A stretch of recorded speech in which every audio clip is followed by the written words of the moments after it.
Hi guys, welcome to my YouTube channel. So let's get quickly started on the intelligence age by Sam Altman. I think this is making a lot of buzz over the internet. Let's go through it step by step and try to understand what we need to know and what we don't need to know. So guys, he's saying that in the next couple of decades we'll be able to do things that would seem like magic to our grandparents. Guys, I think whatever he's saying makes sense, but I don't think it is just so aligned to the current vision, because I'll be telling you one thing, guys.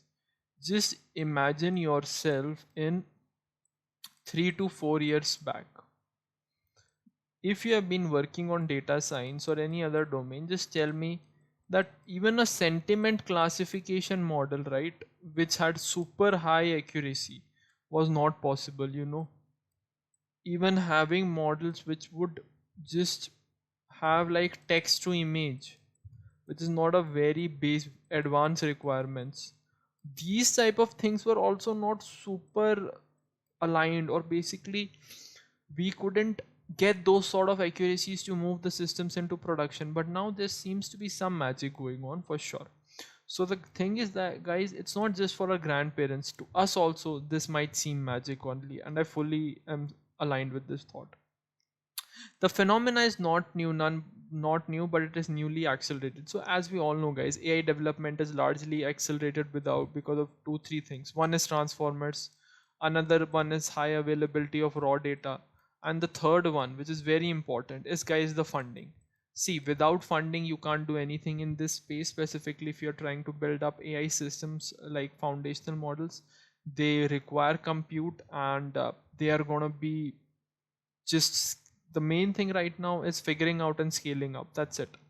So this might be a once in a lifetime thing which you are also experiencing, and it must be so nice for him also to be at the center of leading an organization that has about 80% of the LLM market right now. Let's move quickly. So basically this is more towards an idea of how we are changing and how we are moving towards an idea of better intelligence systems. But guys, just read this. It won't happen all at once, for sure, right? There won't be not one aha moment where we are like, okay, now we are there. It would be gradual steps, right? So just compare GPT-2 to GPT-4, or perhaps to O1, right? So that's the part, guys, that you need to figure out, right? That from here to here, what level of improvement we have seen in model, how many systems are being powered by it, how many startups, how many jobs, how many Fortune 500 companies are using it. So guys, it's gonna be really a big thing. The next thing which he's talking about is that with these new abilities we can have shared prosperity to a degree that seems unimaginable today, for sure, guys. Let's just move ahead and try to get these things now. Guys, see what he's trying to say. This is the most important part of this blog, and you all should perhaps read it. I'll use a red pen for this. this may turn out to be this may turn out to be the most consequential fact about all of history so far. It is possible that we have super intelligence in a few thousand days, not few thousand months, a few thousand days. That means probably in next 5 to 10 years we might have something that's aligned to super intelligence. It may take longer, but I'm confident we'll get there. Now this is basically the magic, guys. How did we reach here? In 3 words, deep learning worked. In 15 words, deep learning worked, got predictably better with scale, and we dedicated increasing resources to it. Guys, this is the magic. This is the magic, guys. Deep learning is working. And I'm so excited that there is a lot of content on my YouTube that's related to AI and AI projects, AI spaces. And guys, I have uploaded an playlist for AI engineering. I have started working on NLP. Here I'll discuss in depth about neural nets and why they work and why we should know them. I have an industry ready data science project, a Flask playlist, a playlist which is ongoing for Python for data science, in which I tell you what can you expect in an interview. SQL for data science, guys. So please just subscribe to this channel. So guys, this is the magic, right? The main, if I'll have to, these are very special lines. That is, deep learning worked, got predictably better with scale, and we dedicated increasing resources to it. That's part one. Now guys, one thing that we need to know is that, you know, I started knowing about deep learning in almost, I would say, not sure exactly when, but like in my second semester to third semester, I knew that, hey, deep learning is going. I didn't expect it to be big. I would be lying, because I had very little understanding of how things work. But I started studying it, and then I studied it and I left it. Then I studied it, then I left it. Then I studied it, then I left it. Because the problem with deep learning is that I was in college, I had to do internship, I had to manage BI as well, I had to manage other aspects of internship as well, which were more MLAI focused. The problem with deep learning is that it requires patience, it requires time to study. Even like to study transformers fully, you need to invest a lot of time. And guys, the same is with RL as well. DL and RL are not simple things to pick up, for sure. These are slightly complicated.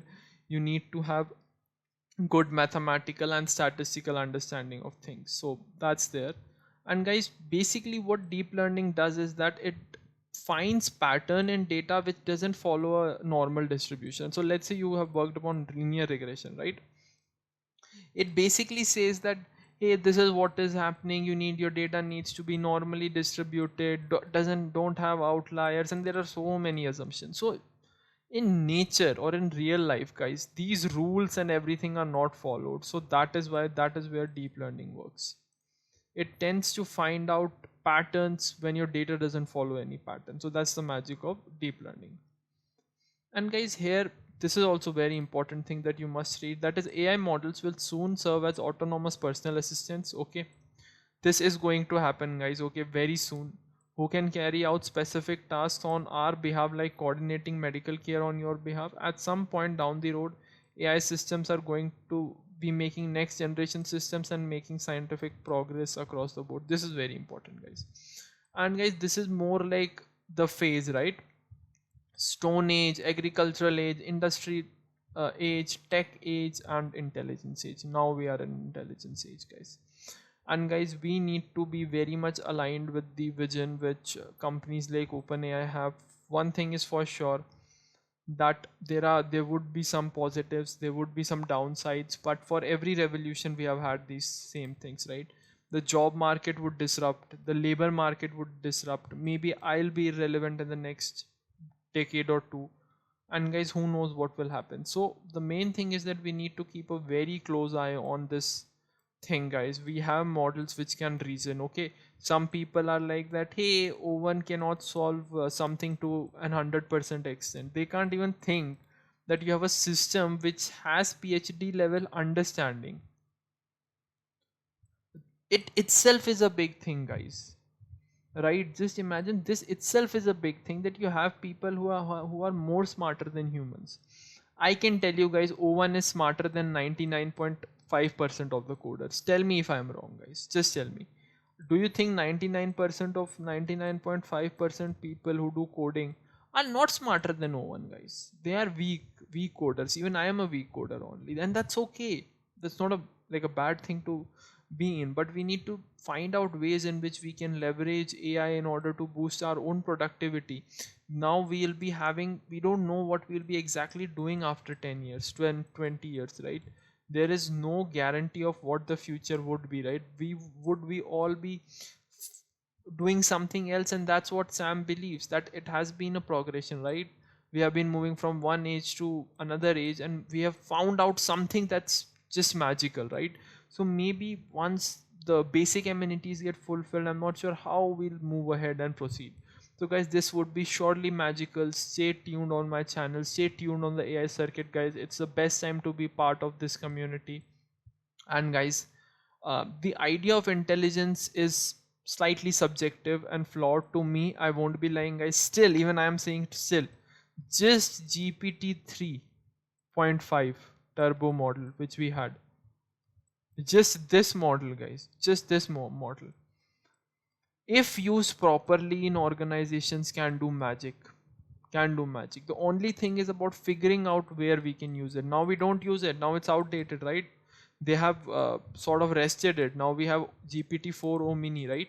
It's true that models are going to be more better, more capable, but the thing, guys, which you need to figure out is how can you build up applications using that. So that's the part where my channel is going to help you. You can ask for any doubts you have in AI space, anything. You can DM me whenever you want. I'll be more than happy to help you. So guys, stay tuned and stay active in this intelligence age. Thank you, guys.